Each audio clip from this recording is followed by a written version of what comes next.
Spirited Away is regarded as one of the greatest animated movies ever made, winning an Oscar, becoming the highest grossing movie of all time in Japan, and it's very likely you've seen it or at least heard of it. It made Studio Ghibli a household name outside of Asia. But I bet you didn't know that the face of Star Wars Knights of the Old Republic 2's marketing and its main villain were directly inspired by the main anti-villain of Spirited Away. Throughout the film there is an entity or spirit that takes an interest in the protagonist, Chihiro, and his name is simply credited as No-Face. This spirit is completely covered in black and wears an extremely distinctive face mask. Remind you of anyone? Darth Nihilus, the all-consuming Sith Lord of the game, is almost identical, clad in black robes with an extremely distinctive mask. Now, if you've seen this before, you may have thought, that's similar, but just coincidence, and you may be watching this now thinking the same thing. However, I can explicitly tell you this is not coincidence, but in fact purposefully done by the designers. When coming up with characters for Knights of the Old Republic 2, one of the artists working on the game, Brian Menz, was requested by his peers to create a Sith Lord that was directly based visually upon No-Face. So, what we got was the character of Darth Nihilus.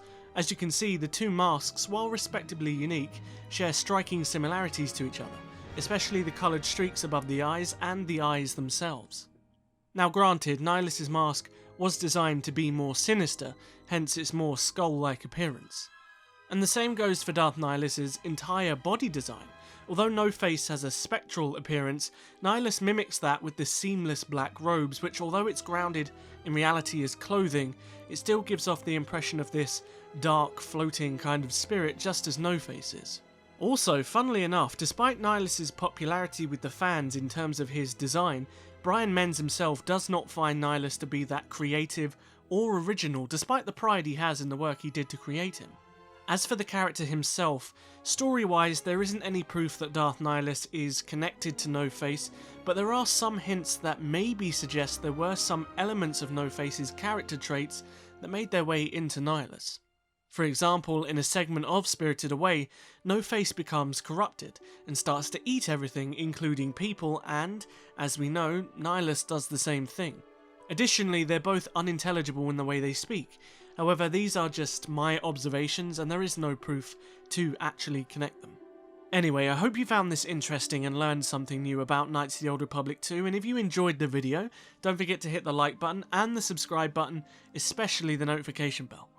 Come and follow me on Twitter, Instagram, and join my Discord server, but until the next video, may the Force be with you. Always.